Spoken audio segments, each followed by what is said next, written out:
Hello दोस्तों, मैं देवेंद्र कुमार आपका महावीर एजुकेशनल पार्क चैनल पर स्वागत करता हूं।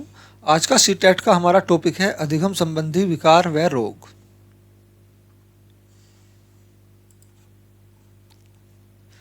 हमारा पहला पॉइंट है बैक्टीरिया या जीवाणु से होने वाले रोग। तो बैक्टीरिया या जीवाणु होते क्या हैं? यह एक कोशीय जीव होते हैं। यह जल, थल, वायु सभी जगह पाए जाते हैं। यह अलग और समूह में भी पाए जाते हैं। यह गर्म जल और बर्फ में भी सुरक्षित रहते हैं। इनके मापन की इकाई माइक्रोन होती है। तो बैक्टीरिया या जीवाणु के मापन की इकाई क्या होती है? माइक्रोन होती है। तो बैक्टीरिया से होने वाले रोगों को हम एक ट्रिक के माध्यम से जो है याद करेंगे। ट्रिक है डीप सिटी का कूटनी है। ठीक है ना, डीप सिटी का कूटनी है। तो डी से डिप्थीरिया, पै से प्लेग। ठीक है ना, डी से डिप्थीरिया रोग, पै से प्लेग रोग, सी से सिफिलिस रोग।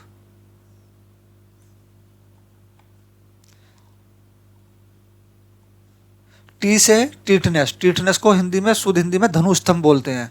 ठीक है ना, क्या बोलते हैं? धनुस्तंभ। तो टी से क्या होता होगा? टीटनेस या धनुस्तंभ और टीबी या क्षय रोग। का से काली खांसी या कुकुर खांसी। ये सब रोग जो बैक्टीरिया से होने वाले रोग हैं। ठीक है ना। डीप सिटी का कूटनी है। अब आए कूटनी। कू से कुष्ठ रोग, कोढ़, ये भी बैक्टीरिया से होता है। टाइफाइड, मियादी बुखार या मोतीछरा, ये रोग भी बैक्टीरिया से ही होता है। नी से निमोनिया। निमोनिया रोग भी बैक्टीरिया से होता है। हैजा, हैजा या तपेदिक रोग। ठीक है, हैजा या तपेदिक रोग, ये रोग भी जीवाणु या बैक्टीरिया से ही होता है। ठीक है दोस्तों, ये सभी रोग किस चीज़ से होते हैं? ये सभी रोग बैक्टीरिया या जीवाणु से होते हैं। इसकी ट्रिक है डीप सिटी का कूटनी है। ठीक है, डी से डिप्थीरिया, पै से प्लेग, ये हो गया डीप सिटी। सिटी में सी से होगा सिफिलिस का रोग और टी से होगा टीटनेस या धनुस्तंभ का रोग या टीबी या क्षय रोग। ठीक है, अब हो गया डीप सिटी, बचा का से काली खांसी या कुकुर खांसी का रोग बैक्टीरिया से होता है। ठीक है, डीप सिटी का हो गया। अब आया कूटनी। कूटनी से कू में कुष्ठ रोग। कुष्ठ रोग किस चीज़ से होता है? तो यह भी बैक्टीरिया या जीवाणु से होता है। टे से टाइफाइड, मियादी बुखार या मोतीछरा, ये भी बैक्टीरिया से होता है। निमोनिया, निमोनिया भी बैक्टीरिया से होता है। और हैजा या तपेदिक, ये रोग भी बैक्टीरिया या जीवाणु के द्वारा होता है। तो उसकी ट्रिक याद कर लेना है ना। ट्रिक है डीप सिटी का कूटनी है। अब है अगला विषाणु, वायरस से होने वाले रोग। वी से विषाणु, वैसे वायरस। ठीक है ना, दोनों में व्यय है, इस तरह से याद कर लेना। विषाणु वायरस होते हैं। तो विष के अणुओं को विषाणु कहते हैं। विष के अणुओं को विषाणु कहते हैं। इसमें कोशिकीय संगठन नहीं पाया जाता। ठीक है, इसके मापन की इकाई क्या होती है? इलेक्ट्रॉन सूक्ष्मदर्शी।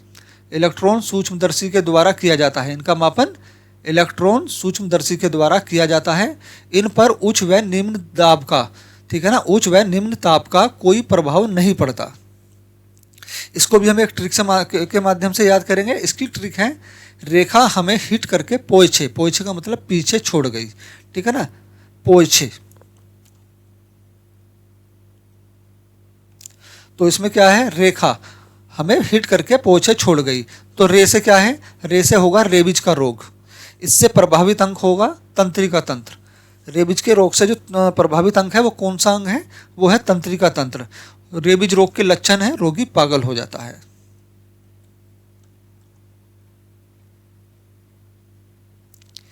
अगला है खसरे का रोग।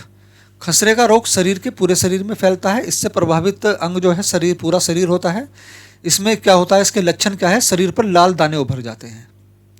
ठीक है, अब है अगला हर्पिस का रोग। हर्पिस का रोग त्वचा पे होता है।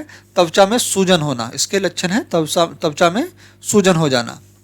मेनिनजाइटिस का रोग, ये मस्तिष्क में होता है। तेज बुखार या इसे दिमागी बुखार भी कहते हैं। ठीक है, इससे प्रभावित अंग कौन सा है? मस्तिष्क।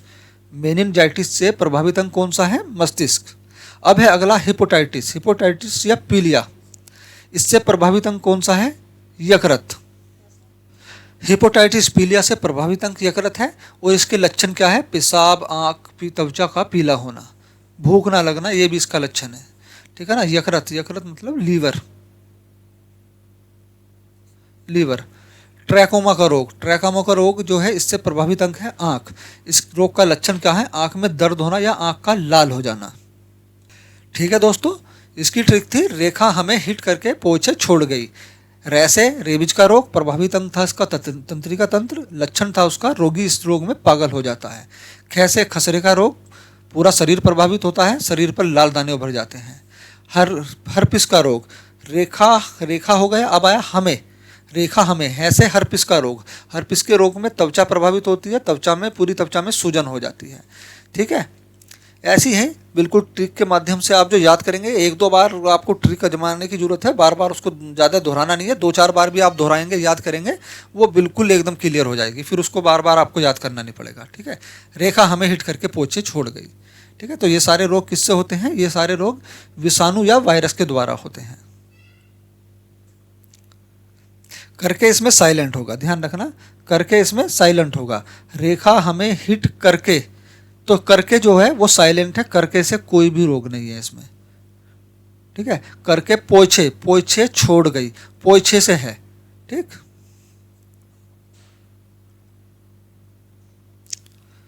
पोसे है पोलियो का रोग, पोलियो इससे जो प्रभावित अंग है वो कौन सा है? तो रीढ़ की हड्डी या फिर नाड़ी संस्थान भी कह सकते हैं। ठीक है ना, रीढ़ की हड्डी और नाड़ी संस्थान पोलियो से प्रभावित अंग है।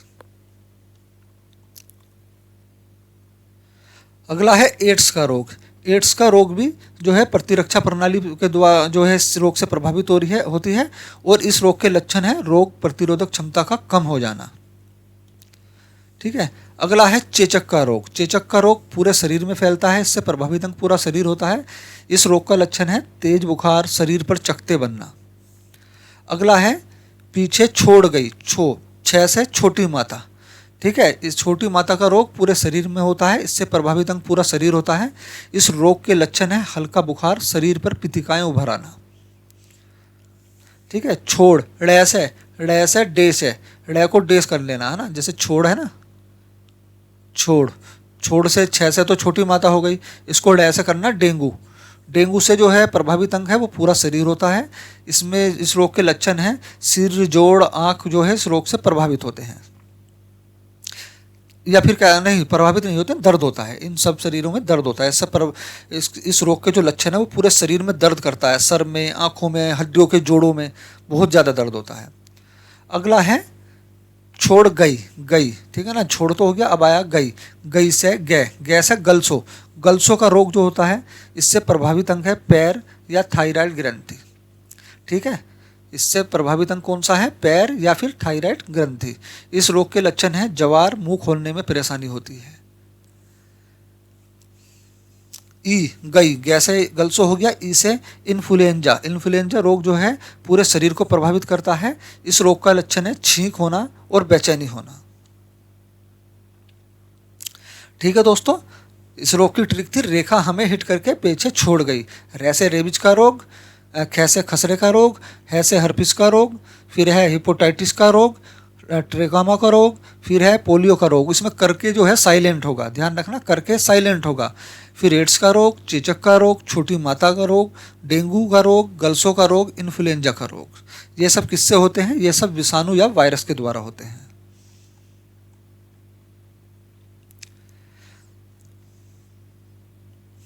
अगला है हमारा प्रोटोजोआ रोग। ठीक है, प्रोटोजोआ के द्वारा रोग, जो प्रोटोजोआ होता है उसके द्वारा रोग। तो ये किस तरह से होते हैं? ये एक कोषीय जीव होते हैं। प्रोटोजोआ जो है एक कोषीय परजीव होते हैं। इसकी ट्रिक है सोना पे काम पाया। प्रोटोजोआ रोग की ट्रिक है सोना पे काम पाया। देखिए, रोग तो और भी बहुत सारे होते हैं, लेकिन ये कुछ महत्वपूर्ण रोग हैं जो ज़्यादातर परीक्षाओं में पूछे गए रोग हैं। ठीक है, सोना पे काम पाया तो सोना से सोने की बीमारी होगी। इससे प्रभावित अंग होगा मस्तिष्क। इसका लक्षण है नींद और बुखार आना। ठीक है, ज़्यादा से ज़्यादा नींद आना और बुखार बने रहना शरीर में। सोना हो गया पे से होगा पेचिस, दस्त, पेचिस को दस्त बोलते हैं। ठीक है, और इसको शुद्ध हिंदी में ध्यान रखना अतिसार भी बोलते हैं। अतिसार का रोग। ठीक है, पेचिस को या दस्त को अतिसार बोलते हैं। इससे प्रभावित अंग है आंत। इसमें सलेस्मा या खूनी दस्त होते हैं। सोना पे काम पाया, काम से का से होगा काला जार, काला जार। इससे प्रभावित अंग है अस्थि मज्जा। इस रोग का लक्षण है तेज बुखार, शरीर में तेज बुखार होना। मैं से मलेरिया का रोग, मलेरिया आपको पता है बुखार है ना, बुखार होता है। तो इससे प्रभावित अंग जो होता है तिल्ली एवं आरबीसी होती है। इससे प्रभावित अंग है तिल्ली या फिर आरबीसी। इसमें इस रोग के लक्षण है ठंड के साथ बुखार चढ़ना।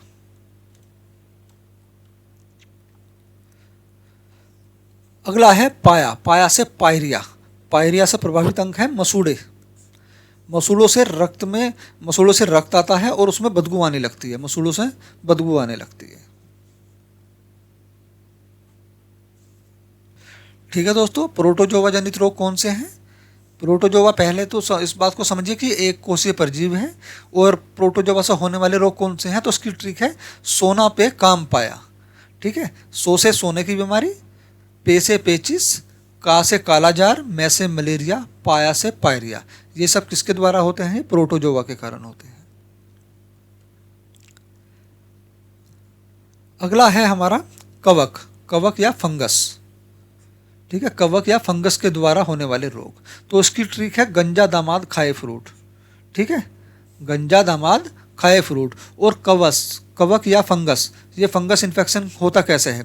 तो ये पौधे या सड़े गले भोजन से होता है। ठीक है, किससे होता है? ये पौधों व सड़े गले भोजन के द्वारा होता है। और कवक से होने वाले रोग कौन कौन से हैं? इसकी ट्रिक है गंजा दामाद खाए फ्रूट। गंजे से गंजापन, ठीक है, गंजेपन का रोग। इससे प्रभावित अंग है सिर। इस रोग के लक्षण है कि सिर के बाल गिर जाते हैं। ठीक है दोस्तों, अगला है दमा, दामाद से दमा, दामाद से दमा, दमा की बीमारी। इससे प्रभावित अंग है फेफड़ा। इस रोग के लक्षण है कवक के स्पोर फेफड़ों में जाल बना लेते हैं, जिससे उनको सांस लेने में दिक्कत होती है। जब फेफड़ों में कवक जो है जाल बना देता है ना, तो फेफड़े पूरी तरह से फूल नहीं पाते, जिससे जो है दमा वाले मरीजों को सांस लेने में बहुत ज़्यादा परेशानी होती है। अगला है दामाद से दमा हो गया दे से दाद खाद खुजली जो होती है। इससे प्रभावित अंग है त्वचा। इस रोग का लक्षण है त्वचा पर लाल रंग के गोले उभर आना। ठीक है, गंजा दामाद हो गया। अब खाए से खा से खाज। इससे प्रभावित अंग भी जो है वो त्वचा है। त्वचा में खुजली व सफ़ेद दाग होना। सफ़ेद दाग का रोग होता है ना, सफ़ेद दाग का रोग जो होता है वो कवक या फंगल के द्वारा होता है। ठीक है, गंजा दामाद खाए फ्रूट। ठीक है, इससे गंजा दामाद खाए फ्रूट, तो खा यहाँ हो गया, ए यहाँ आ गया, ए फ्रूट। ठीक है ना, ए फ्रूट से एथलीट फ्रूट का रोग। इससे प्रभावित अंग है त्वचा। इसमें पैरों की त्वचा मोटी हो जाती है। ठीक है दोस्तों, ये हुए हमारे कवक या फंगस से होने वाले रोग। इसकी ट्रिक है गंजा दामाद खाए फ्रूट। फंगल इन्फेक्शन या फिर कवक जो किसके द्वारा होता है? ये पौधे या सड़े गले भोजन के द्वारा फैलता है। ठीक है, गैसे गंजा दामाद खाए फ्रूट। तो गंजेपन का रोग, दमा फेफड़ों को प्रभावित करता है, दैसे दाद, खा से खाज, ए फ्रूट से एथलीट फ्रूट। ये सब रोग किसके द्वारा होते हैं? तो ये कवक या फंगल के द्वारा होते हैं। अब है अगला रोग अनुवांशिक रोग। अनुवांशिक रोग कौन कौन से हैं? इसकी ट्रिक है डॉक्टर वहीं पटाऊ वाला। ठीक है, इसकी ट्रिक है डॉक्टर वहीं पटाऊ वाला। तो डैश है डाउन सिंड्रोम, मोगोलिज्म भी बोलते हैं इसको। डाउन सिंड्रोम को मोगोलिज्म भी बोलते हैं। इसमें बच्चे का शरीर जो है अनियमित शरीर होता है और बुद्धि मंद होती है, बहुत ज़्यादा मंद बुद्धि होती है उनकी। आपने देखा होगा उनके लिए जो है अलग से स्कूल विद्यालय की भी स्थापना की गई है ऐसे बच्चों के लिए। डैश हो गया आधे कैसे होगा? कलीने फिल्टर सिंड्रोम। ठीक है ना, कलीने फिल्टर सिंड्रोम। ये किस में होता है? ये पुरुषों में होता है। ये रोग पुरुषों में होता है। इसमें गुणसूत्रों की संख्या 47 हो जाती है, यानी बढ़ जाती है। तो गुणसूत्रों की संख्या 46 होती है। लेकिन इस रोग के कारण पुरुषों में एक गुणसूत्रों की संख्या बढ़ जाती है, 47 हो जाती है। अगला है टर से टर्नर सिंड्रोम। टर्नर सिंड्रोम स्त्रियों में होता है। इसमें गुणसूत्रों की संख्या 45 हो जाती है, यानी एक गुणसूत्र घट जाता है। वैसे कुल गुणसूत्रों की संख्या 46 होती है, लेकिन इस रोग में पुरुषों में तो एक गुणसूत्र बढ़ जाता है जिसको क्लीनेफिल्टर सिंड्रोम बोलते हैं। स्त्रियों में एक गुणसूत्र घट जाता है जिसको टर्नर सिंड्रोम बोलते हैं। अगला है वनिधता। वनिधता का रोग जो है, लाल व हरा रंग की पहचान नहीं होती इस रोग में। इस रोग में रोगी को लाल और हरे रंग की पहचान नहीं हो पाती ठीक से।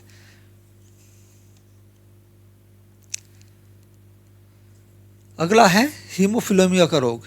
हीमोफीलिया का रोग, हीमोफीलिया में रक्त का थक्का न बनना। रक्त का थक्का न बनने का मतलब है जैसे किसी का एक्सीडेंट हो जाए या कोई चोट लग जाए और वहाँ से खून निकलने लगे, तो वहाँ रक्त का थक्का नहीं बनता है। तो आपने देखा होगा जब चोट लग जाती है तो कुछ ही देर में खून अपने आप रुक जाता है, या आप उसको कस के पकड़ लोगे, अगर थोड़ी बहुत चोट है तो वो वहीं खून जो है वहीं रुक जाएगा, तो वहाँ खून के थक्के जम जाते हैं जिससे ज़्यादा ब्लीडिंग नहीं हो पाती। लेकिन अगर किसी व्यक्ति को ये रोग है, हीमोफीलिया रोग है, तो उसमें जो है चोट लगने के बाद खून का बहना चालू रहता है, वो जल्दी से रुकता नहीं है, क्योंकि उसका जो है उसकी चोट पर रक्त का थक्का नहीं बन पाता इस रोग में। ठीक है, अगला है पटाऊ सिंड्रोम। पटाऊ सिंड्रोम से रोगी का ऊपर का होंठ बीच से फटा होता है, तालू में दरारें होती हैं पटाऊ सिंड्रोम में। अब देखिए, मनुष्य में गुणसूत्रों की संख्या कितनी होती है? 46, या फिर 23 जोड़ी भी कह सकते हैं।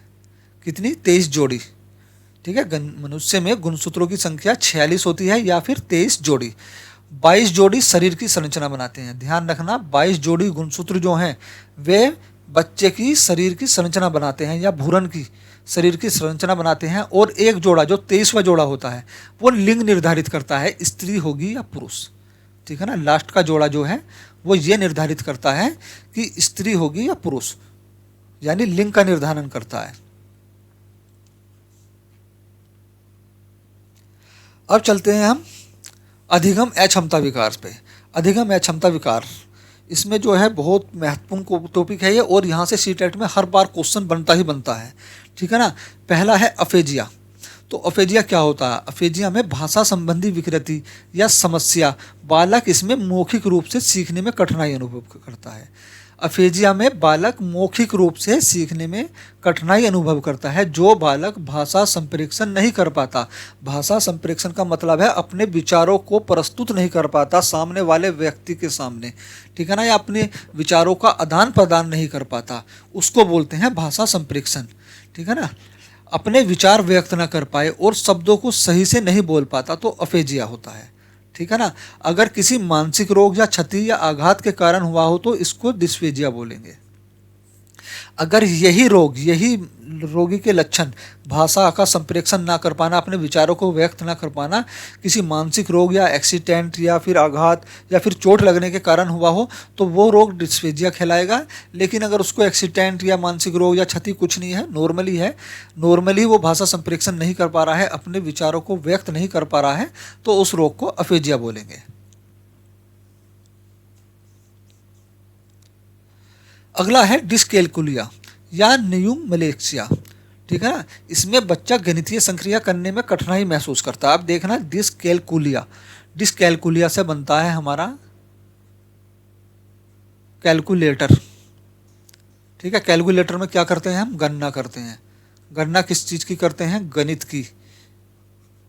ठीक है ना, या फिर अंगों की। ठीक है ना, अंकों की। तो कैलकुलेटर से याद रखना डिस्कैलकुलिया या न्यूमलेक्सिया। इस रोग में बच्चा जो है गणितीय संक्रिया करने में कठिनाई महसूस करता है। ठीक है, गणितीय संक्रिया करने में। गणना संबंधी समस्या, इस रोग में जो है बच्चे में गणना संबंधी समस्या होती है। इसमें बच्चा गणितीय संक्रियाओं में कमजोर होता है तथा बच्चा गणित से डरता है। वह सवाल को देखते ही उसे लगता है कि वह उसे नहीं कर पाएगा, वह नकारात्मक सोचने लगता है। अगर ऐसा बच्चा कर रहा है तो उसको कौन सी बीमारी है? डिस्कैलकुलिया। ठीक है दोस्तों, कौन सी बीमारी है? डिस्कैलकुलिया। कैलकुलिया से कैलकुलेटर याद रखना, और कैलकुलेटर में हम गणना करते हैं, गणना संबंधित कार्य करते हैं। अगर गणनाओं संबंधी किसी बच्चे को समस्या है तो उसको कौन सा रोग है? डिस्कैलकुलिया, या मैथ से संबंधित रोग है। ठीक।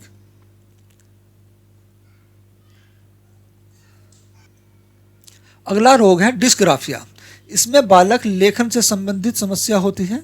कुछ विशिष्ट शब्दों को लिखने में परेशानी होती है, जैसे बी को डी लिख देगा, सा को वाज लिख देगा, इनका उल्टा कर देगा। ठीक है ना। मतलब कहने का मतलब ग्राफ। देखो ग्राफ क्या होता है? ग्राफ ऐसे चलता है, ठीक है ना, या ऐसे चलता है, कैसे भी चलता हो ग्राफ, मतलब ग्राफ का काम होता है लिखने का। ठीक है ना। ग्राफ इस तरह से बनता है। तो ग्राफ में हम लिखते हैं ना, तो ग्राफ से याद रखना, डिस्ग्राफिया से। अगर किसी बच्चे में डिस्ग्राफिया का रोग है तो उसमें जो है लेखन से संबंधित समस्या होगी, या किसी बच्चे में लेखन से संबंधित समस्या है तो उसको कौन सा रोग है, उसको है डिस्ग्राफिया। इसमें जो है बच्चा कुछ विशिष्ट शब्दों को लिखने में परेशानी होती है, जैसे बी को डी लिखना, उसमें कन्फ्यूज हो जाता है बच्चा, ठीक है ना। ये दोनों एक जैसे लगते हैं तो इनमें कन्फ्यूज हो जाता है, ये दोनों भी एक जैसे लग रहे हैं, इनमें जो है बच्चा कन्फ्यूज हो जाता है, ठीक है।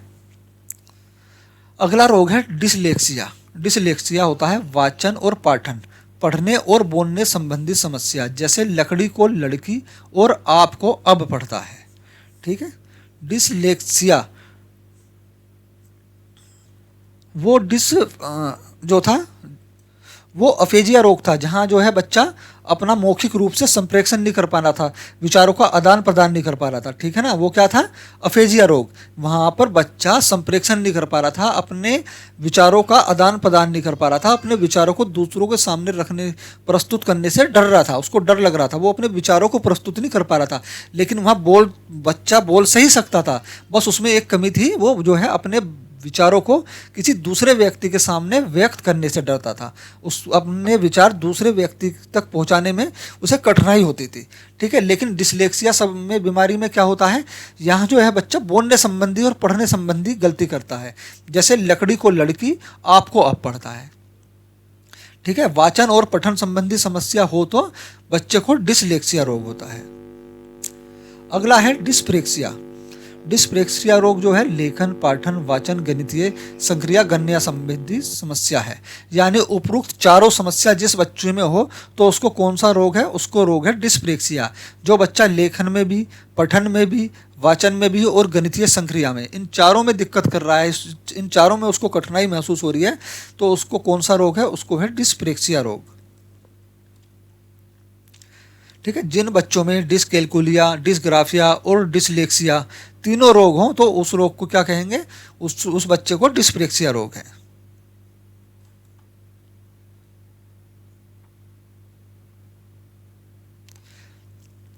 ADHD, इसका मतलब होता है अवधान संबंधी समस्या, ठीक है। अवधान संबंधी समस्या क्या होती है, ध्यान का ना लग पाना, पढ़ते समय ध्यान का बहुत जल्दी से भटक जाना, हल्की सी आहट होने पर भी बच्चे का जो है ध्यान भंग हो जाना, ठीक है। इसको बोलते हैं अवधान संबंधी समस्या।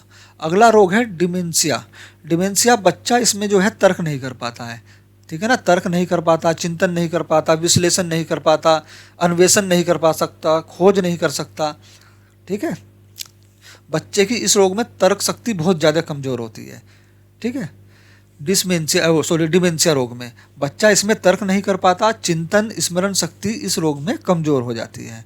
किस रोग में, डिमेंशिया रोग में। अगला है हमारा डिसमोर्फिया। डिसमोर, मोर से याद रखना, मोर का मतलब क्या होता है, मोर, मोर मतलब होता है ज़्यादा, कहते हैं ना दिल मांगे मोर और ज़्यादा है, तो डिसमोर्फिया, मोर्फिया, इस रोग में बालक अपने आप को दूसरों से हटके समझता है, ठीक है ना। इस रोग में क्या है, बच्चा अपने आप को दूसरों से कुछ ज़्यादा ही समझता है, ज़्यादा मतलब ज़्यादा इंटेलिजेंट समझता है, ज़्यादा स्मार्ट समझता है अपने आप को, ठीक है ना, और बच्चों से अपने आप को हटके समझता है।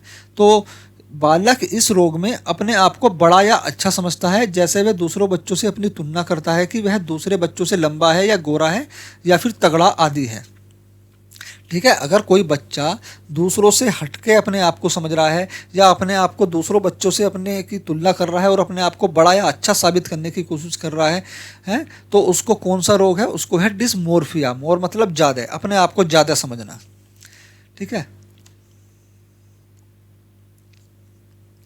अगला रोग है अप्रेक्सिया। अप्रेक्सिया क्या है, इसमें गामक कौशल संबंधी कठिनाई भी बोलते हैं, ठीक है। इसे क्या बोलते हैं, गामक संबंधी कठिनाई भी बोलते हैं। यह शरीर का ऐसा विकार है जिसके कारण व्यक्ति मांसपेशियों का संचालन से संबंधित गति कौशल नहीं कर पाता, ठीक है। जिसके कारण व्यक्ति मांसपेशियों का संचालन से संबंधित गति कौशल नहीं कर पाता, जैसे लिखने, चलने, टहलने, बोलने में निपुण नहीं होना। इसमें क्या है, बच्चा अपनी मांसपेशियों और गति कौशल मतलब जो बच्चा कार्य कर रहा है, क्रिया कर रहा है, क्रिया करने में और मांसपेशियों को चलने में, इन दोनों में थोड़ा अंतर होता है।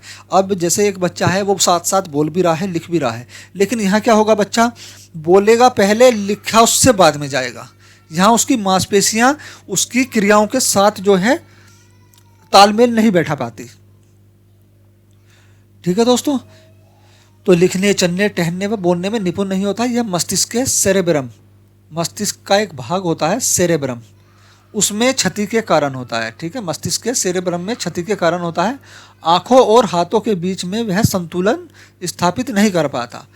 आँखों और हाथों के बीच में बच्चा देख कहाँ रहा है, लिख कहाँ रहा है, ठीक है ना, तो आँखों और हाथों के बीच में बच्चा जो है संतुलन स्थापित नहीं कर पाता, या अपनी मांसपेशियों और कुछ भी क्रिया के दौरान, कुछ भी गति कौशल जिसमें उसके शरीर के द्वारा क्रिया की जा रही हो, गति की जा रही हो, ठीक है ना, उस दौरान जो है उसके मांसपेशियों में और उस गति करने की क्रिया में जो है तालमेल नहीं बैठता सही से। उस रोग को क्या बोलते हैं, अप्रेक्सिया। अगला है डिस्थीमिया रोग। यह तनाव से संबंधित रोग है। इसमें बालक नकारात्मक सोचते हैं तथा दूसरों के बारे में हमेशा गलत सोचते हैं। ठीक है, डिस्थीमिया, डिस्थीमिया किस चीज़ से संबंधित रोग है, तनाव से संबंधित रोग है। अगर किसी बच्चे को तनाव है तो उससे कौन सा रोग है, डिस्थीमिया। इसमें बालक हमेशा नकारात्मक सोचेगा और दूसरों के बारे में भी हमेशा गलत ही राय होगी उसकी, नेगेटिव सोचेगा। इस रोग को क्या बोलते हैं, डिस्थीमिया। अगला है बुलिमिया। ये रोग हालांकि काफ़ी ज़्यादा इंपॉर्टेंट नहीं है, सीटेट में जो है अफेजिया, डिस्ग्राफिया, डिस्कैल्कुलिया, इन्हीं से जो क्वेश्चन बनते हैं, फिर भी आप इनको कर लीजिए। बुलिमिया, बुलिमिया क्या होता है, भूख या खाने से संबंधित रोग होता है। बुलिमिया, बुलिमिया भूख या खाने से संबंधित रोग होता है। ऐसे बच्चों को अपना पेट भरने का पता नहीं चलता और वह लगातार खाना खाता रहता है और ना ही खाली पेट का पता चलता है। ठीक है, बुलिमिया, बुलिमिया रोग में जो है बच्चे को भूख का या अपने पेट भरने का पता नहीं लगता है। ना तो उसे ये पता चलता है कि मुझे भूख लग रही है, ना ही उसे ये पता चलता है कि हाँ मेरा पेट अब भर चुका है। इस रोग में बच्चा खाता ही रहता है या नहीं भी खाता। इस रोग को क्या कहते हैं, बुलिमिया। अगला रोग है पोजेरिया। इस रोग में बालक में कम आयु में वृद्धावस्था के लक्षण दिखाई देने लगते हैं। पोजेरिया, ठीक है, पोजेरिया। इस रोग में बालक में कम आयु में वृद्धावस्था मतलब बूढ़ेपन के, ठीक है ना, बुढ़ापे के लक्षण जो है इस बच्चे में दिखाई देने लगते हैं। अगर किसी बच्चे में अभी वो बच्चा है लेकिन उसमें जो है बुढ़ापे के लक्षण देने लगे, वृद्धावस्था के लक्षण दिखाई देने लगे, तो उसको कौन सा रोग होगा, उसको जो है पोजेरिया का रोग होगा।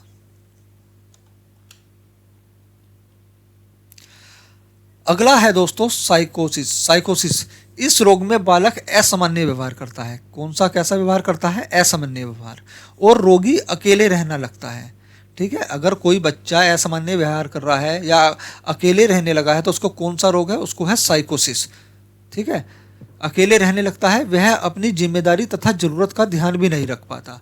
ठीक है, व्यक्ति अपनी जिम्मेदारी और जरूरतों का भी ध्यान नहीं रख पाता। रोगी खुद ही खुद मुस्कुराता है या बुदबुदाता रहता है। रोगी को आवाज़ आती है, अपने आप ही उसको आवाज़ सुनाई देती है, या कोई भी आकृति दिखाई देने लगती है, या शरीर पर सुरसुराहट या दबाव महसूस होता है, तथा रोगी को लगता है कि लोग उसके बारे में बातें कर रहे हैं या उसके खिलाफ षड्यंत्र रच रहे हैं, या फिर उसका भगवान से कोई संबंध है। ठीक है दोस्तों, तो ऐसे रोगी को क्या कहते हैं, इस रोग को बोलते हैं साइकोसिस। इस रोग में जो है बालक असामान्य व्यवहार करता है, अकेले रहने लगता है, वह अपनी जिम्मेदारी तथा जरूरत का ध्यान भी नहीं रख पाता। रोगी खुद ही खुद बड़बड़ाता रहता है और खुद ही खुद मुस्कुराता रहता है। रोगी को अपने आप ही आवाज़ सुनाई देती है या किसी चीज़ की आकृति दिखाई देने लगती है। शरीर पर सुरसुराहट या दबाव या बेचैनी महसूस होने लगती है। रोगी को लगता है कि अगर कहीं रोगी खड़ा है और 2-4 आदमी खड़े हैं और उसकी तरफ गलती से उन्होंने देख लिया और वे फिर बातें करने लगे, तो उस रोगी को लगेगा ये उसके बारे में ही बात कर रहे हैं और गलत बात कर रहे हैं उसके बारे में, कुछ ना कुछ षड्यंत्र रच रहे हैं उसके बारे में। ठीक है, और ऐसे रोगी को ये भी लगता है कि उसका भगवान से कोई ना कोई संबंध है। तो इस रोग से ग्रस्त व्यक्ति को क्या कहते हैं, कौन सा रोग होता है, साइकोसिस रोग होता है।